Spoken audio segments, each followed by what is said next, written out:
What's up YouTube, Cap over here, and welcome to another Vancouver Wingulls video as we finish off the season 7-2, the best record in the league, and we are in the finals, that's pretty crazy to me. That's pretty crazy, but we're gonna search for the most important win of the season, and that is the final W. But we've got a really tall task ahead of us as we are gonna be going against the AC and Milotic, one of the two teams that handed us our defeat in the regular season, and he's got a really incredible team. But as you can tell, this is not a battle video, this is a team building video, and the reason I'm doing this is because I really want to show you guys what my thought process was before the battle, what my game plan was, and to show if it was going to translate into the battle itself. And yeah, so we'll just get right into the team that I have to prepare for. He's got a really scary team because his team as a whole is really unpredictable, but each one individually is really unpredictable, and without proper preparation and whatnot, I could possibly get swept. It's really easy for me to just lose momentum like that. So the mons that I have to prepare for are Minccino, Abra, Ferroseed, Corfish, Krogant, Drifloon, Chinchou, Larvesta, Volby, and Hippowdus. So that's quite a roster.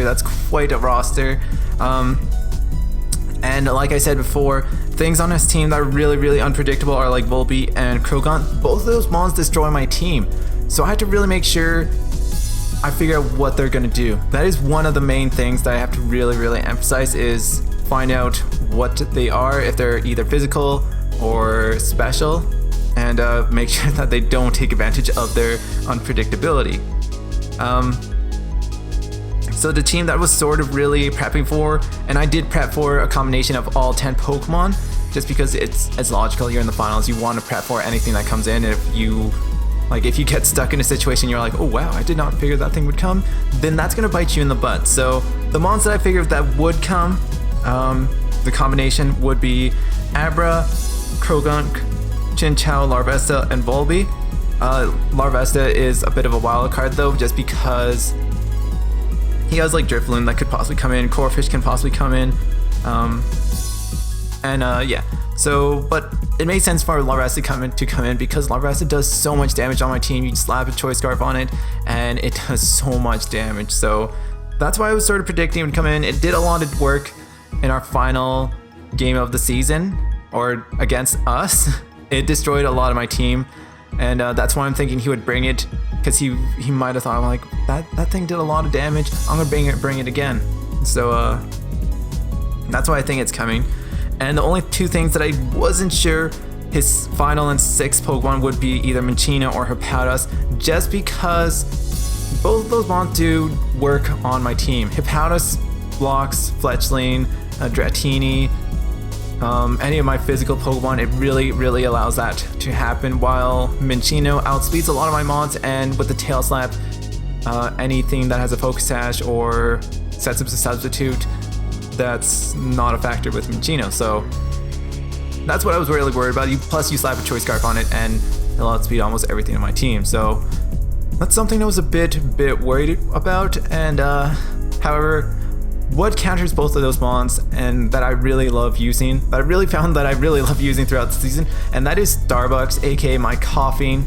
I just made sure that it was a defensive beast, having EV spread of 236 in defense with a bold nature and 120 HP, so it could take hits, and having the Will-O-Wisp, Memento, Infestation, and Psybeam really allows me to really go for the Will-O-Wisp. If Krogant comes in and wants to set up a couple nasty plots, Psybeam will easily one-shot it, or do, I think, around to a point where the rest of my mons can come and easily finish off the Krogant. Infestations to trap the Hippowdus, just in case if he wants to like go for a Will-O-Wisp, or I mean, not Will-O-Wisp, if he wants to go set up rocks, they can be like, well, you're gonna be stuck in here for a long time, and that sucks for you. So I can Will-O-Wisp and wear that thing down. I know if that battle happens, Coughing most of the time will come out on top, having this combination of Psybeam, Will-O-Wisp, and Infestation. Hippowdus doesn't really stand much of a chance. If it's Minccino, then Minccino can get burnt. If it goes for a knockoff Tail Slap, then that thing's less of a threat, and I'll be in a good situation. So main things here that I want to point out is Memento is going to be huge. a -2 attack or special attack is really good for me because it allows my other Pokemon to really set up. And this mon is really huge in order for me to possibly get the W and do a lot of work on his team, because Memento allows me to set up with my Pokemon that I really want to set up with. As long as I can get the Memento off and take full advantage of it, then that's awesome. That's all I want to happen, getting the Memento set up. But like I said, Memento is sort of a risky move. It can really backfire on me, and if I don't take full advantage of a Memento and don't get it off on the right Pokemon, then it's going to be useless and pointless. So it's sort of a gamble on my part, but it's the finals. Sometimes you do have to take a gamble to get a big reward. And I'm really confident in using this Coughing. I ran it in Pokemon Showdown and it does do some work. I paired it up with the Foxhound. Foxhound's sort of my one-punch mon, aka the Vulpix with the Choice Scarf Drought. And as you can tell, this Pokemon has really incredible move coverage, a really versatile move pool, that being Hidden Power Rock, Extra Sensory, and Energy Ball with Fire Blast. Hidden Power Rock's just to hit the ×4 weakness to Larvesta, just in case it sort of starts to wreak havoc a bit. Extra Sensory's for the Krogant. Fire Blast just hits everything on that isn't resisted or Eviolite. I think it pretty much two-shots everything on his team, except for the Chinchou. And that's depending on the EV spread and if I don't get the burn. And Energy Ball is just for the Hippowdon and the Chinchou too. So it has really good coverage. It outspeeds a lot of his team. And I made sure it was going to outspeed everything on his team after the Choice Scarf. Larvesta is the only thing that I'm really concerned about. And I think it's a gamble on... It'll be a speed tie on whoever outspeeds who. And then I think most of the time Vulpix counts out on top though. Most of the time. So as you can tell over here, 160 speed, 196 in special attack, and 152 on HP. This really allows me to take full advantage of the Drought and the Fire Blast, and it will allow me to outspeed everything on his team. So it's pretty much my easy button. If I feel like I'm under a lot of pressure and I want to take something out, I just click Vulpix, and Vulpix will simply allow that to happen. Next up, we have the captain of this team. That is Skipper, aka the Fletchling, with no item, Gale Wings, Acrobatics, Roost, Sword Stance, and U-Turn. And this Pokemon's main priority is going for the Acrobatics. I wanted to make sure I didn't have to worry that I have to pop a berry or pop a Focus Sash or do something like that in order for Acrobatics to work. This allows Fletchling to come in and just do damage right away. Plus, with the EV spread that it has, I'm pretty sure not a lot of things can one-shot Fletchling. And that's really important for me, because if it's an Abra, then I can just take the Psychic or the Psyshock and then retaliate with an Acrobatics, hoping that I made sure the Focus Sash is gone. Most of the time, it's a one-hit KO with Acrobatics for Fletchling after some damage or even at full health. So that's something to really take in mind of. That's why I have an Adamant and Fully Attack with no speed. It has a priority in Acrobatics, a priority in Roost, so I can really sort of stall that thing out. And if it comes down to Chinchou and Fletchling, I can go for a Roost and make sure he Volt switches. So that's something really important. And and the other good thing about this is Fletchling doesn't really care about knockoff from a lot of his mons. Fletchling is my switch in for the knockoff, and since Fletchling has no item, it doesn't do so much damage, and the EV spread allows it to really absorb those attacks. So it's sort of, in that case, it's a really good Pokemon to come in, take the hit, and make sure he has to sacrifice something in the next turn, while U-turn allows me to get switch initiative. Then next up we have V, the Spritzy. V's main objective in this battle is to take things down. Well, it's first to set up the Trick Room. Ideally, it's setting up the Trick Room, getting Energy Ball, Moonblast, or Psychic off. After the Trick Room, V will outspeed everything just because it's so slow. As you can tell, I put no IVs on speed. It's a negative nature and speed, so this is actually one of the slowest mons in Little Cup. So as weird as it sounds, this thing is a beast in the speed tier when it's under a Trick Room. And having the Aromaville, I believe it's the Aromaville allows it to not, yeah. I won't get disabled on court or anything like that, so I get a guaranteed trick room, especially with the berry juice. There's not a lot of things that will one-shot me on the special attack side, so that's always good. And energy ball does a lot of damage on Chin Chow, so as long as I can make sure I break the Chin Chow with Spritzy, I'm okay with that. Spritzy's main job is breaking down Chin Chow, keeping that Chin Chow in check. If Hephaestus is there, Hephaestus doesn't really appreciate Trick Room 2. Volby doesn't appreciate Moonblast, and Krogunk doesn't appreciate the Psychic. So a lot of his team doesn't appreciate these attacks that I have on my Mons. As you can tell, I have a really offensive team. This is gonna put a lot of pressure on his team, so he can't dilly-dally with like Thunderwave, Will-O-Wisp, setting up any moves. If he's gonna set up, I'm gonna make him pay for it, and then he has to really sack off something. So it's to put a lot of pressure on his team. That's what I really emphasized on this battle. Plus, I saw that my team really had priority over his team and could potentially outspeed it. So, like I said, this was gonna be a quick battle on my stage, and Gas Powered Stick, it is my Eviolite Pokemon. And this is the thing that I tossed and turned in bed for quite some time, because I had the brilliant idea when I was in the bathroom. I was like, don't ask me why it was in the bathroom. For some reason, I get a lot of good ideas in the bathroom, and I'm like, this could possibly work. This is so crazy that it could work, because never in my regular season in the Little Cup Champions League have I ever Eviolite my Dratini. And and that's because I felt like the only thing that can really take on a Larvesta's Flare Blitz or U-Turn, is an Eviolite Dratini.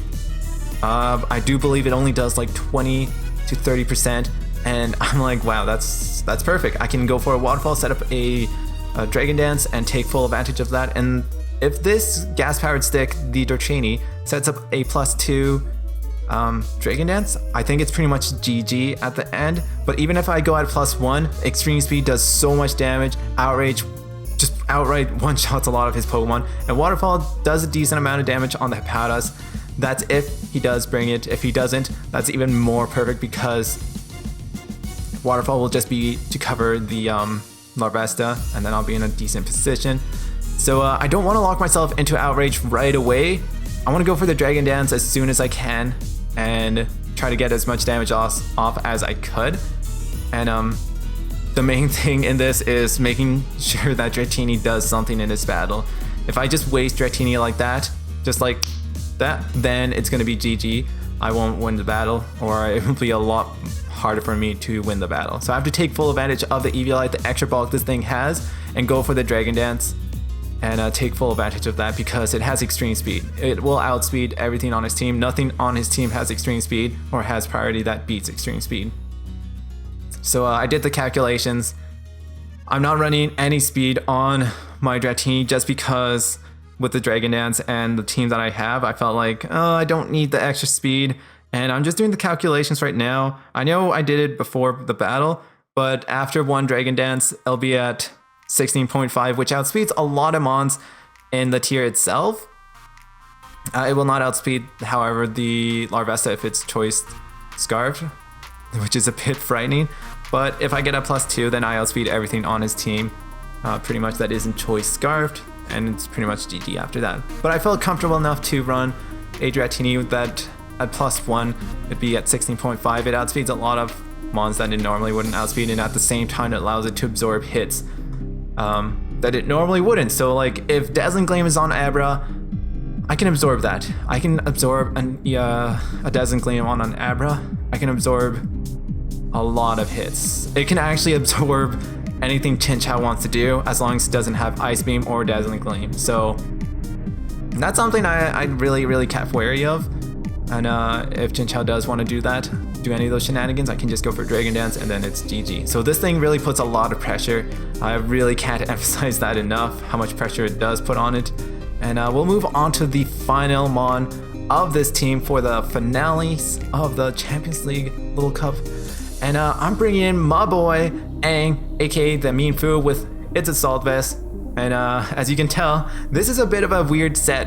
Aang has Fake Out, Knockoff, High Jump Kick, and Rock Slide, while it has Adamant and 200 EVs on attack. and sharing the defense and special defense with 116. The reasoning behind this is so I can absorb a lot of special attacks. Like I said, his team is really unpredictable in terms of like Pokemon individually. I don't know what they're going to do until they click a move and I get to see what they're going to do. And this really allows me to absorb any special attacks that anything wants to throw at me. And I have a mon that perfectly checks Krogunk, so I don't need this mon to take physical hits. It can just go for the special defense, and most of the things that want to deal with me and Fu are special. Not like special attackers. Special attackers, so Abra, Volbeat can be special. Who else can be special? Chinchou can be special, going for the Scalds. Those mons want to deal with the mean Fu. So I figured, hey, let's make it so that it matchups pretty well with it. The ideal situation is to get as much fake outs as I can, switch out, take the hit, put pressure on him. And fake out's just the guaranteed hit that I can get extra chip damage, so the likes of Gas Power Stick, Skipper, or Foxhound can sweep the rest of his mons. And at the same time, I have really great coverage on this mon, so if I need to knock off an item, I just click knock off. I opted to go for a high jump kick instead of Drain Punch though, because Drain Punch doesn't do enough damage. I saw that it wasn't doing a lot of damage, and I'm like, I need more damage. I have so much attack, so I went for a high jump kick. I know there's a bit of a chance of missing, but like I said, risk and reward. I felt like the risk was worth the reward. It might pay off later on in the battle. And if I need that extra damage, I can just click high jump kick, and a stab high jump kick does so much damage. And it could really change the likes of the match itself. So that's what I really kept in mind. And Rock Slide's just for Larvesta, just in case if I have to make a prediction and go for a Rock Slide, it's always there. It's better to over-prepare than under-prepared. And I felt like Rock Slide was the best thing to have on the mon. It hits a lot of his things if he does bring it. So if he does bring Drifloon, if he does bring Volbeat, if he does bring in Larvesta, it covers all of those mons. And the knockoff is really nice, so you can just knock off an item. So I felt like I had decent coverage on this mon. And I felt like whatever team or whatever combination of 10 or 6 Pokemon that he brought from his 10, I could deal with it, because I have answers to everything on his team. And pretty much the game plan for the AC Milotic was, it's not going to be a long match. In order for me to win, I have to make this as short as possible, and it's going to be, it has to be around 20 to 25 turns. If it's shorter, then that's going to be a perfect scenario, because my team is built to hit really hard and really quick. But I don't imagine it to be really short. I imagine it to be around 20 to 25 turns would be my ideal situation. Once it gets to 30, I'm feeling a bit scared because, like I said, my team isn't built for recovery. And things like Starbucks has Black Sludge, but Foxhound, at some point Skipper. See, a lot of my Pokemon can't really regenerate a lot of HP right away. They don't have Recover. They just have like Berry Juice, Roost on this mon, Black Sludge, and Regenerator is pretty much my only recovery. And it's to put pressure on everything that he has in. So I don't want him to go for like the Will-O-Wisp, the Thunder Wave, the Taunt, or set up anything with like Nasty Plot, Calm Mind, Bulk Up. I don't want him to do that. I want him to be like, oh man, I have to go for an attack, because if I don't, he's gonna take me out. But if I don't set up, then I can't sweep. So that's the main gist of my concern. It's just force him to do the play that he doesn't want to do, or force him to play that he has to do but won't benefit him in the long run. And I felt like that was really how I had to approach this team, because my team outright outspeeds his team. I looked at his team, and it's not the quickest team, and he doesn't have a lot of priority, while on my team I have things that have Gale Wing Acrobatics, Trick Room Spritzy, Extreme Speed, Dratini, and Fake Out Aang, and my Choice Scarf Vulpix.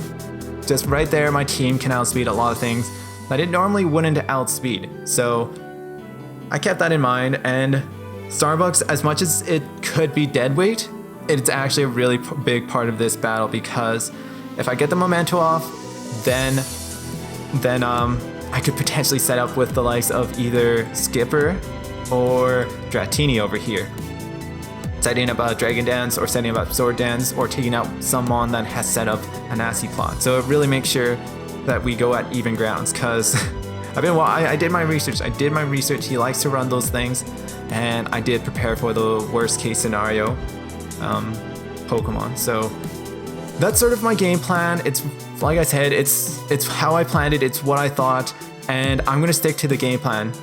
When we actually enter the battle, I might have to readjust it, but that's the basis of my game plan. If I can make him play my way, then it's gonna be a decent battle for myself. I have a really good chance of winning the battle. But if we go into things like a Choi or an Evilite Chinchou, which I found out was really tough for me to beat, that has like Rest, Sleep Talk, Volt Switch, and Scald, then it's going to be really tough. And that's when the battle can extend quite some time and I have to really play around it. So it really depends on what he brings. It depends on how I play and what happens.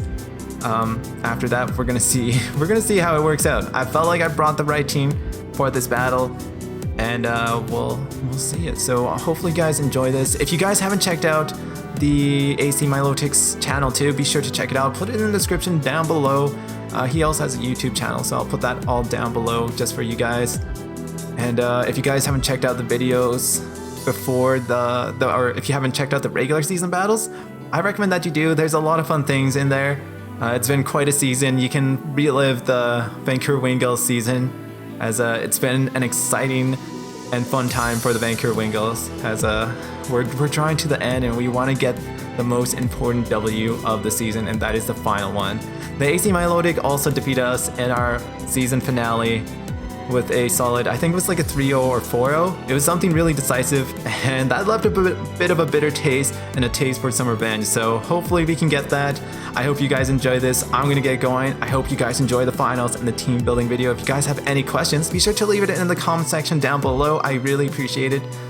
But yeah, so anywho, I'll get going. Enjoy the finals, and yeah, I hope I can keep it entertaining for you guys. So this is Cap, signing off.